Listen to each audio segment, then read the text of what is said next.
Ayan, good morning mga ka-Unikix. Ay ayusin tayo yung isang refrigerator na maliit. Ang problema niya ay nag-leakage siya. Nabutas ng may-ari. Ditong bandang porosyon ito. Ano bang dapat gagawin na ganitong issue na may butas? Pwede naman siguro lagyan ng dibcon kung kaya. Kung mas mainam, acetylene natin ng aluminum. Pero kung kaya naman sa dibcon. Ayun, last may inayos akong refrigerator. Sira din yung pinaka-evaporator niya. Ang nilagay ko lang itong dibcon dalawa. Hinalo ko lang yung dalawang dibcon. Makapit naman siya, hindi naman siya nag-leakage. Pag mga maliliit lang na mga leakage. Dito yung leakage niya, oh. Dito niya. Ito yung leakage niya. Nasa ilalim, mahirap dukutin. Yan, kita nyo? Dito siya banda, oh. Ayan. Dito na puro siya, no?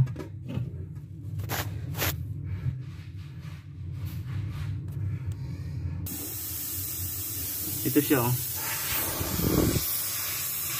Ito.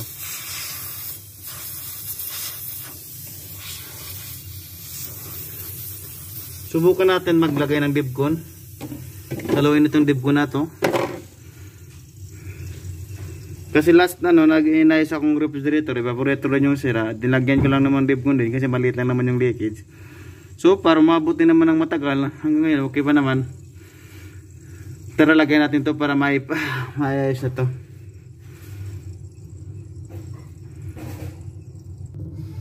Yan, una lilihain natin. Lihain natin yung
yan. O, ganyan. Kita nyo? Yan, kailangan mga ganyan. Aluminum siya para madikit talagang maigi. Yan, o. Dapat kayo mag-procedure. Kailangan linisan nyo. Liyain para yung kapit ng dibcon, kapit na kapit.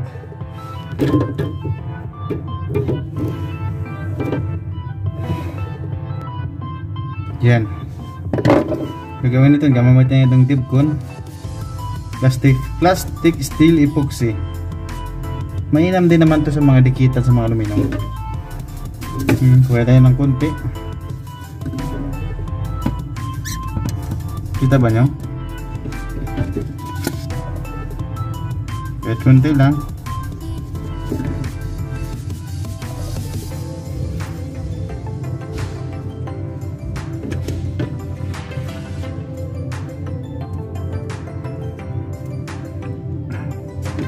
Yan. Iparehas lang ninyo kung gano'ng kadami yung puti. Ganun din yung ihalo natin sa itim. Pag bumili kayo ito, parehas lang naman ito.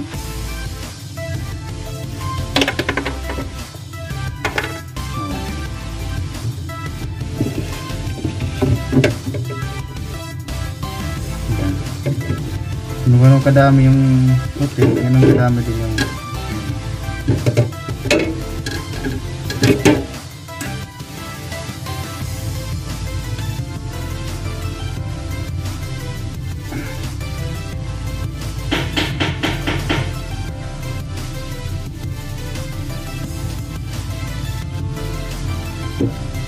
ayan.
Mabisa may sakar sa weekend kelas.